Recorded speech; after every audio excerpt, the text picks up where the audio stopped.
Where there's a will, there's a way, and Mark Meadows speaks. The breakdown starts now.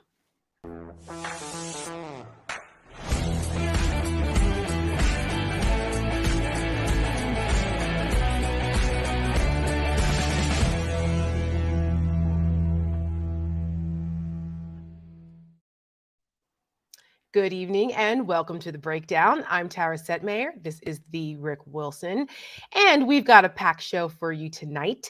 I know I'm not the only person that is sick and tired of Marjorie Taylor-Greene and would like to see her ass kicked out of Congress. And we've got the guy who's trying to do that tonight on the show with us. Marcus Flowers is a candidate in Georgia. He is running against Marjorie Taylor-Greene, and he is with us tonight as our guest. So stay tuned for him. He will be with us in a few moments. Rick, I know that there are certain people who we just would like to no longer see on the government dole, and Marjorie Taylor-Greene is one of them. Lauren Boebert, Gosar, Cawthorn, there's some others, but man, they just get under my skin. Like, I get a visceral reaction when I see them. She's like the drum major of the mutant parade with these people. I mean, and you know, the thing about Greene is simple. She is a person who has zero regard for public service. She's here to troll. She's here to try to be as transgressive and as grotesque as she possibly can, and to piss off as many people as she possibly can. And she believes that is leadership. She believes that's her job. Right. And it is a remarkable conceit that someone that amazingly thick would believe that she's going to be relevant in American history. She's going to go down as one of these freak show characters in our politics, who, may have risen to some degree of public prominence, but will be reviled by history. Of course, she may also end up being House Speaker. Right. The way things are going. Which should tell you where our world is as we speak of it today. I'm telling you, it's, well, according to her, she's the base, she's the party. We saw the news stories this week. She's not even wrong. Saying this, right? Hello, we've been saying this for months, people, for months. Why? Because Kevin McCarthy and the rest of the Republican leadership, or lack thereof, lets her get away with this. So yeah, she can run around with telling people she's actually the party, not the extremist, and there's no pushback. So that's what we've been trying to tell you folks. And when we look at, you say that she's just, trolling, that's true, because she's not on any committees. She doesn't do any work in Congress. All she does is run around and harass members of Congress and raise money off of it and go on wackadoo podcasts like The War Room. She might as well be Steve Bannon's co-host there. She's on the show every day. Her and Matt Gaetz running around in the, this two-ring circus of Between Two Fools tour that they're doing. I can't with them.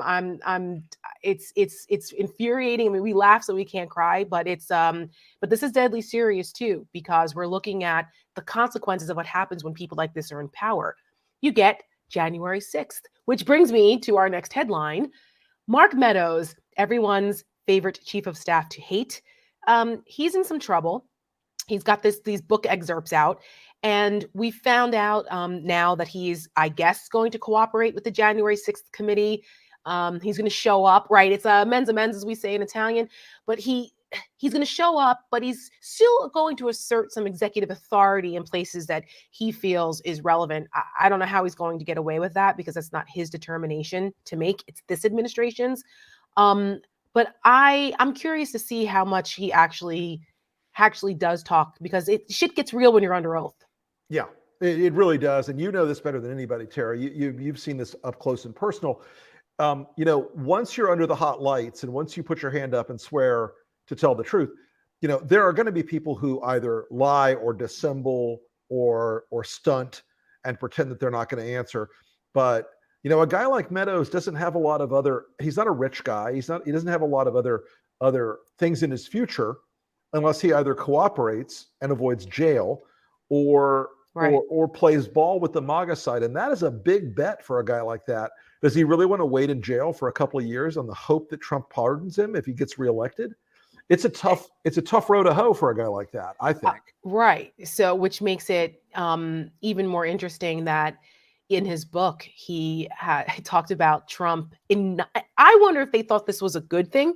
It makes me think that they miscalculated this and thought by saying that Donald Trump actually tested positive a few days before that infamous first debate last year. And then, but then he got like a negative result after that. So they weren't quite sure, and bullshit. Okay. We all knew. That thing was so carefully parsed Mhm. and phrased and lawyered. I was just like, come on, I give it a mean, break. we knew at the time that there was a lot of lying going on about the timeline of this. And even what we knew then last year, if we go back in the Wayback Machine and we remember how they said, well, they kind of sort of don't know. And he went to this event in New Jersey, this fundraiser, and he wasn't feeling well. And then Hope Hicks wasn't feeling well. And then at like 1 o'clock in the morning, they confirmed that Trump and Melania were in fact positive. But this was already after the debate where we all saw that he didn't look great. And then after he had already exposed himself to exposed himself, Freudian slip, others to his it could have potential. happened. Well, yes, depending on who you Apparently, ask. he Right? did go on Epstein's plane a number of times, and Right. apparently, according to the testimony today, Epstein did send a 14-year-old to Mar-a-Lago to meet him. Oh, good God. Well, he did talk about his daughter in a sexual manner when she was a teenager. So, I mean, gross. We digress. But do you remember how despicable he was when he tried to blame the Gold Star families potentially? He said the Gold Star families might have given it to him. And I thought at the time, like, go fuck yourself, bro. Exactly. I mean, he's like, oh, they want to hug and kiss you. You're not going to tell them no. But he had already tested positive by that event. So I'm thinking back going, that bastard, God knows how many of those Gold Star families he exposed and potentially got COVID or potentially killed people in their families because of him. He's such a selfish bastard. And it's blood curdling to me that there are people that still would want this guy back in power. Individual one became patient zero with that stuff. And it is a remarkable sort of, it speaks to his level of sociopathy, that he has no empathy for anyone else. And by that point, let's remember, 150,000 Americans had died of COVID. That's right. At that point. That's right. More probably. And he knew the risks. He knew the risk he was taking by doing that. He didn't give a shit, Rick. Knowing that he would be in Walter Reed getting state-of-the-art treatment at the top of the medical food chain, that they would move heaven and earth to help make him healthy again, where most of these people don't have that kind of resource, or anywhere near that kind of resource. So no, it really speaks to one more chapter in the book of Donald Trump's shitty character. No chapter 4,371. That's right. You know what? I should have asked our producers to have Covita lined up for us. We should have had Covita lined up. Should have had maybe by the end of the show we can get Covita lined up and remind everyone. If we can do it, y'all. Yeah, go back to that when after his emergence from the hospital, allegedly cured, and how he waddled up the steps out of breath, like in South American dictator style, to try to prove how tough he was. That's why I said I think that Meadows thought that they were showing. He said, he was going to go on no matter what. Nothing was going to stop him. Even a positive COVID test, we weren't sure. And his eyes were a little more darkened and sunken in that day, but he still had his bronze glow. Like, shut up, dude. This does not make him look better. This is not a guy. Yeah, this is not a guy. And the thing about Trump, and we have to always remember this, and Meadows has forgotten it already. The thing about Trump is no matter how much you do for him and no matter how much you kiss his ass, the more you do that, the more he hates you. Yeah, that's right. He has no respect for these people. None of them. He sits back and laughs at this. I say this all the time. It's a horrible image, but he literally gets off on the idea of these people pledging fealty to him. These are things that he enjoys. And I don't know how other people just don't see it. I mean, maybe they're so far up his ass they can't see it. I don't know, but it's a they come to him with tears in their eyes and they say, sir. Yes, sir. Oh, I miss sir stories. Good God. One more thing I want to touch on before we bring Marcus in, because I think the January 6th stuff is starting to heat up, and we see that there was a report today that we're going to have some public hearings, which I think is important.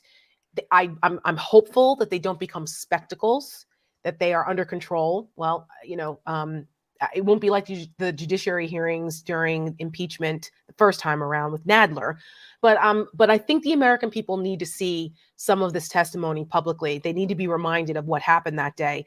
So I'm looking forward to that.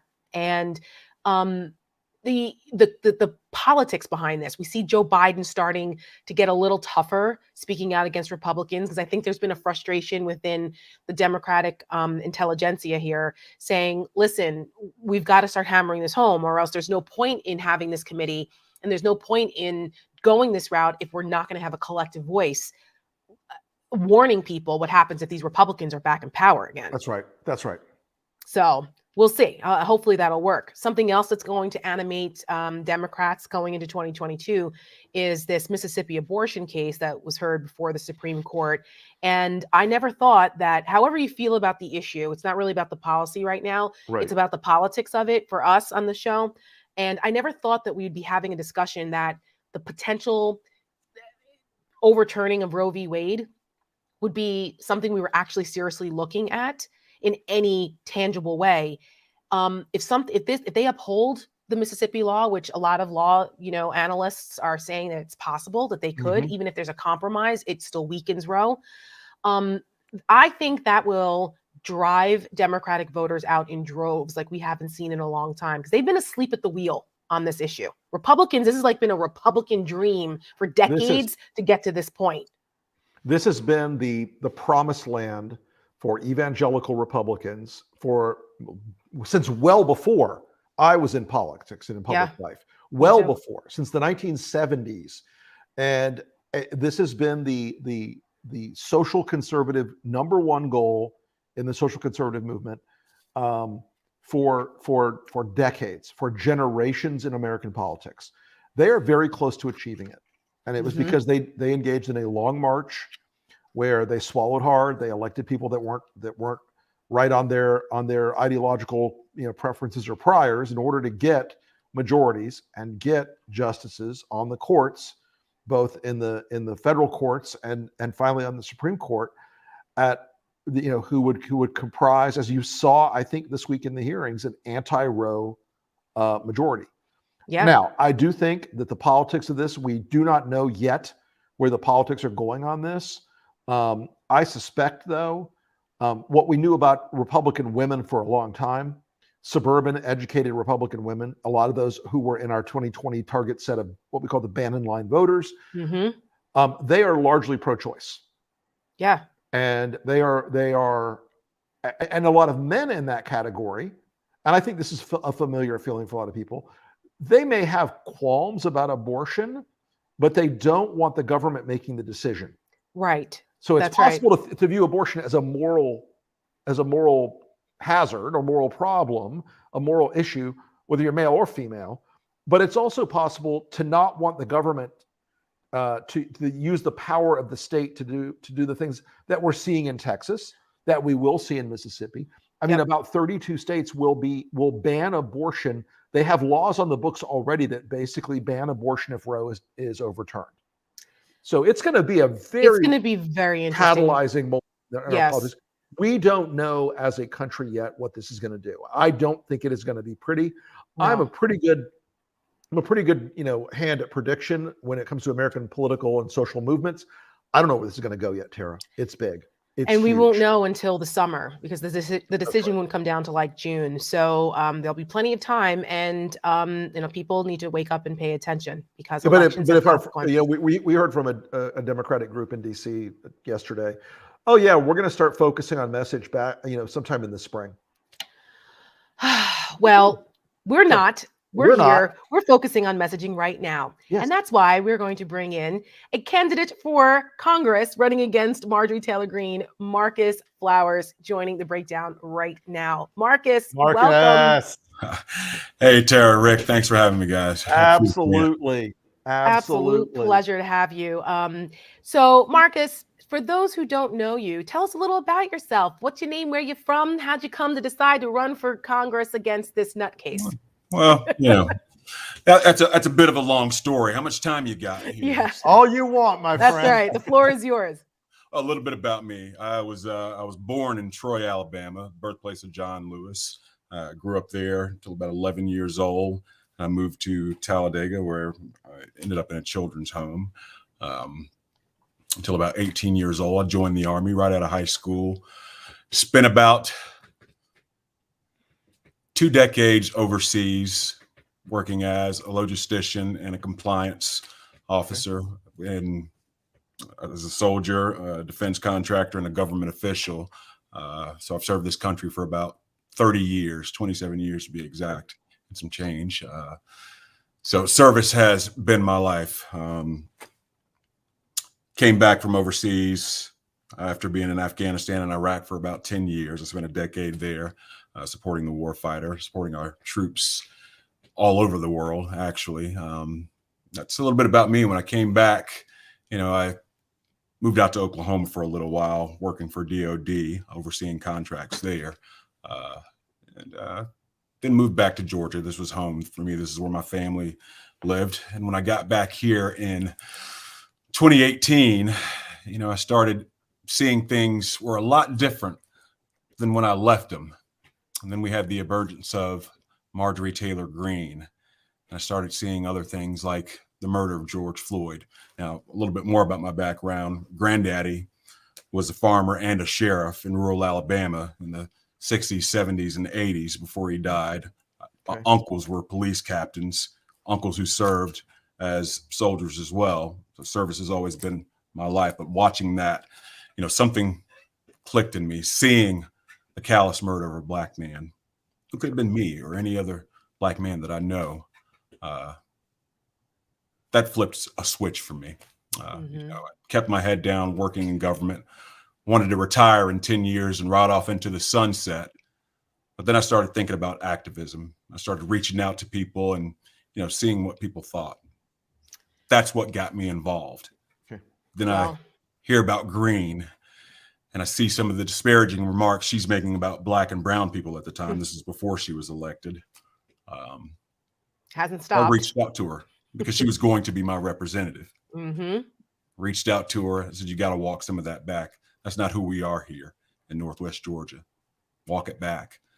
She didn't, of course, didn't respond. But January 6th is what really got me.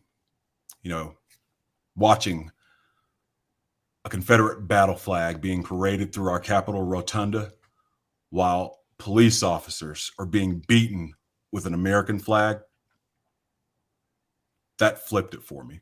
Mm-hmm. The very next day, I resigned my post as a government official and decided to run for Congress, having watched Marjorie Taylor-Greene up until January 6th, playing along and bringing people out. Come out. It's our 1776 moment. We're going to take back our country. Okay. To me, she played a big part in that. And I couldn't just sit back on the sidelines any longer. I had to get involved. And so that's what I did. Well, Marcus, tell us a little bit about how you plan to approach this race against her, because she is one of the most egregious, members of Congress, and she seems to be, getting worse as time goes by. How are you going to campaign against her in this district? What's your message to the folks in this Northwest Georgia district? Rick, what I've been doing, as I said, after January 6th, I decided to leave government and toss my hat in the ring. We launched our campaign in February. And what I've been doing, and this is something I've been doing all of my life, meeting people where they are. I'm going out and talking to people and not just meeting them at their doorstep, literally. I'm hearing what they have to say, what they're interested in, and almost to a person. And I can tell you this confidently. There's about 40% of GOP and independents who are embarrassed by Marjorie Taylor-Greene in this district. I'm sure it's going to be about a third of those who are with her because she's got the R by her name. She's fighting for us. No, she's not. I sit and talk with those people as well. I have those tough conversations. We talk about everything from abortion to gun rights and where I stand on those issues, what they want to see out of their government. And it's effective and efficient government. They want to be heard. We're having those conversations and they want representation. Right now, they're not getting representation and they know it. And I've been talking about constituent services, something Marjorie Taylor-Greene knows nothing about. I've served this country. I know what service means. I've served this country for almost 30 years. He was in a gym somewhere doing God knows what. Really bad pull-ups. Right. Really bad pull-ups. Form there, but I digress. Disturbing bad pull-ups. Marcus, so who are some of the people who have endorsed you? Because I mean, we look at this, and to Rick's point, it is a heavily Republican district. It's a heavy lift as a Democrat for you. But who are some of the key endorsements, and how's fundraising going for you? Well, I'll tell you what, we are the top congressional challenger campaign in the nation right now. We've raised around $4 million in the 9 months that I've been in here. We've been endorsed by Vote Vets, the Congressional Black Caucus, No Dem Left Behind, Congressman Eric Swalwell, Ambassador Andrew Young was one of our very first endorsements. And Senator Max Cleland, God rest his soul, who is, I'm a disabled veteran as well. I've suffered a traumatic brain injury during my service, and he was just a total icon from where I stand. Everything that he did for this country, what he sacrificed for this country, and still, kept working. He's one of the guys that I loved. And, so we got some great endorsements here in the state as well. We've been endorsed by state senators here on the ground. And we're getting out and talking with people, several organizations, other national organizations that I haven't mentioned, but yeah, we're getting a lot of endorsements, and I appreciate all the support that we're getting. But we're reaching out and we're talking to everybody. That's everybody. We will not leave this district to chance again. And a lot of people don't know that Marjorie Taylor-Greene ran unopposed in the last election in 2020. She didn't have an opponent. Therefore, the people did not have a choice. And still, with someone who's not on the ballot, they got 25% of the vote. So, that tells you anything. Obviously that level of fundraising is going to make you much more competitive than anybody else would have thought. And I do think, I want to encourage you as a guy who's, done a lot of uphill races in the past, keep going out there, beating those doors down, man. That is one of the most important things you can do, is make a personal connection with people in that district and explain to them. Because I think there's another offsetting factor here. A lot of the times Republicans want to try to own patriotism and own national service and own military veterans and own that space where you have actually been. You have actually served. You have actually been in the military. You've actually served our warfighters. You've been in this context that is not the sort of hollow patriotism of a Green or a Gosar or one of these other idiots. I think that's something you really need to lean into very heavily in your district and in your campaign and your messaging, because I think it's going to give you a really a sort of cultural wedge to get into, talk to some of those voters you might not otherwise have had. I think that's a strong asset for you. Oh, and Rick, you're absolutely right. You touched on one of the things that I've been talking about since day one. One of the first things I said is you don't need a red hat to be a patriot. That's right. We have definitely watered down what patriotism means. It's a deep love of country. And you have to put your money where your mouth is. At 18 years old, I swore an oath to support and defend the Constitution of the United States. You can't call yourself a patriot and want to burn it all down, want to ignore that document. You just can't do it. These faux patriotism is what I call it. And that's what Marjorie Taylor-Greene is all about. You want to wrap yourself in the flag? Well, back up your words. Hold those accountable who wanted to burn it all down on January 6th. We're all responsible for our words and actions. I learned that in the military coming up at a very young age. We need to remember that. That's right. What are some of the other aspects of your candidacy? Because obviously, getting rid of Marjorie Taylor-Greene is priority number one. But what are some of the other planks of your platform that you're running on that are important to you that you would bring to your district? The biggest thing for me, and then there are a couple other things that are huge for me, but the biggest thing is constituent services, working with our church leaders, working with our local leaders, mayors and our politicians, police departments, working with, small business groups and our larger businesses here, making an investment in this district. That's what it's all about for me. That's what service means. But other than that, healthcare here in rural Georgia is a huge thing. Infrastructure, rural broadband, because I feel that will attract businesses here, because nobody's going to come to our district and stay here if you don't have reliable internet or reliable infrastructure. I want to bring businesses in here. We're open for business. We've got proximity to a major logistics hub in Atlanta. Absolutely. We can bring all kinds of businesses here. Green energy. There's just so much that can be done here. That's what I want to see happen in my home, in my district. And a big issue for me, I told you, I'm a disabled veteran, veterans issues. I think it's criminal the way some of our veterans have been treated. Absolutely. I want to, if I can, help revamp the VA, help make processes so much easier than they are now. It took me over a year to get my process through, and it was, or my claim through the process. And it was just, it shouldn't take that long. No, for sure. You're all there. You look at it. Hey, you served honorably. Yeah, you got hurt on our watch. We're going to take care of you. It should be as simple as that. So that's, I think that's a huge issue for you. And it's something that, Greene is, she may mouth the words, but she's never done a damn thing for veterans in the district or elsewhere. And it's an issue. I mean, the veterans population of Georgia is extraordinarily high as a percentage. So that is a great issue bases for you. Here. So. Right. Right. I think we have your campaign, your first campaign ad. Do we have that up, guys? Yeah, let's run it.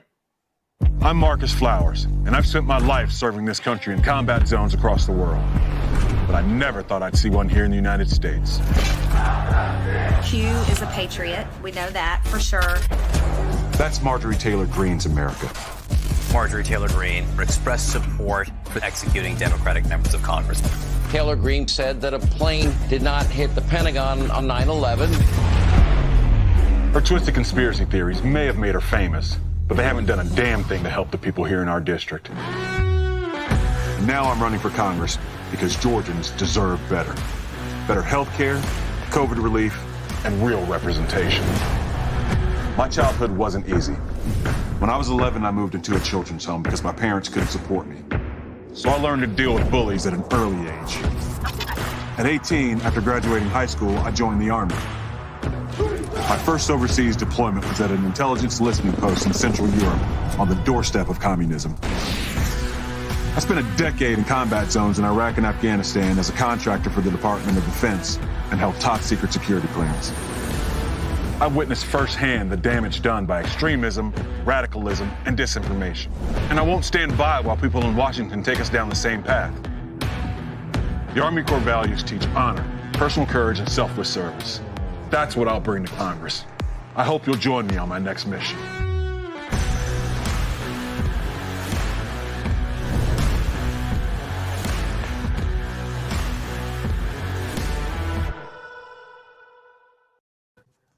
Marcus, I say this with some expertise in this subject area. That's a goddamn great ad.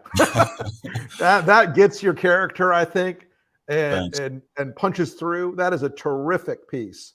That is absolutely right on point. I'm glad you like it. We filmed that early, and they were able to capture my true emotion, right? They got you. Let me tell you, I can see that was that you weren't acting there. You were putting it out there like as real as it gets. That was fantastic. Extremely light guy who's usually even keel, but I was upset after. Yeah, well, rightfully so. Rightfully so. We've all felt that through your through that ad and that introduction to everyone, because there are many of us who are patriots, looked at what happened and what's going on, and with that same internal furor about, you've got to be kidding me. Well, Marcus, it has been a pleasure. I'm glad that we could introduce you to the Lincoln Project world and supporters and give folks a chance to get to know you. And thank you for your service. Come back on with us as we go through this campaign. We would love to have you back. Anytime, guys. Anytime you want. Thank you for having me. I appreciate it. And if you guys like what you see and want to support Marcus, you can. You don't have to live in his district. Money is good from wherever. So if you want to support Marcus, please go to his campaign website and help him out, because we're all behind you. To not only do you deserve to win and continue your service, but Marjorie Taylor-Greene is a danger to this country and a disgrace to the people of Georgia. They deserve better. So Marcus, best of luck to you. Happy holidays, Merry Christmas, and Merry also Christmas. our condolences for recently losing your dad. Thank you. I know that's gonna be tough, especially this time of year. So our condolences there. It is. He was a good guy. Well, it's a tragic loss, but win this one for him, brother. Okay, that's right. Get out there. You're making him proud. You're making him proud. Marcus, thank you so much. We look forward to seeing you again on the show. He is badass. Holy shit, that was a great fucking ad. Isn't it good? When I first saw that, I was like, who is this guy? I'm like, Right? now you know what? That's what a Republican candidate used to look like, Right. right? That Oh, used yeah. to be what Republican Service, ads looked like. patriotism, Yeah, commitment to the Constitution. yeah. Because just a reminder to everybody watching, if you were a former military service member and you were participating in January 6th, you have broken with your oath of office forever. You've Correct. broken with the lifetime oath you swore to the Constitution. You didn't swear it to Donald Trump, to the Constitution. You've broken it. And I love the fact that there's an emerging class of Democrats across this country, whether it's folks already in office like Spanberger, who served in the CIA, Slotkin, Mickey Sherrill, and a rising tide of these people who are not going to let the Trump Republican Party seize the mantle of patriotism based on military service. That's absolutely right. Because as of right now, they're making a mockery of that service. That's right. And perverting what patriotism is. This is the antithesis of patriotism. And, good for those that are pushing back on that. Well, on that note, that is all for this evening. We want to encourage you guys. We're going to have more candidates on starting next year, because we think it's important to highlight some of these races, particularly with the more despicable members of Congress. So be sure to continue to tune into our show for that, because we think it's important to highlight those folks that are taking that leap, because it ain't easy to run for office, especially in this climate. If you want to go on Twitter at LPTV and follow the LPTV feed, you can also suggest future guests you'd like to see us have on the show. Yep, that's right. We hear you and we read your tweets. We do indeed. Send them to us. Sometimes dramatically read them. Yes, that's true. You may get a dramatic reading, and sometimes you don't know when Rick Wilson is doing the dramatic reading whether he has on pants. So I'm wearing pants right now. Right now, I'm wearing pants and underwear. Do you watch Curb Your Enthusiasm? Yes. Did you see this week's episode with the dentist? I haven't seen it yet. Oh, you gotta watch it. Okay. You gotta watch it. There's an issue with Larry's dentist and his underwear, and it's freaking hilarious. So it just reminded me of that. Anyway, all right, guys, that's it. Thanks, everybody. We'll see you next week, and mask up, please. We know what this Omicron variant out there is dangerous again. So if you're not boosted, please get your booster and start wearing those masks. It's better to be safe than sorry. Have a great weekend. We'll see you guys next week. Good night, folks. Hi, everyone. I'm Reed Galen, co-founder of the Lincoln Project. Our opponents are taking huge swings at democracy and landing every punch. Establishment Democrats have no answer, but the Lincoln Project does. We know that our strategy works and that there is a lane that only we can occupy.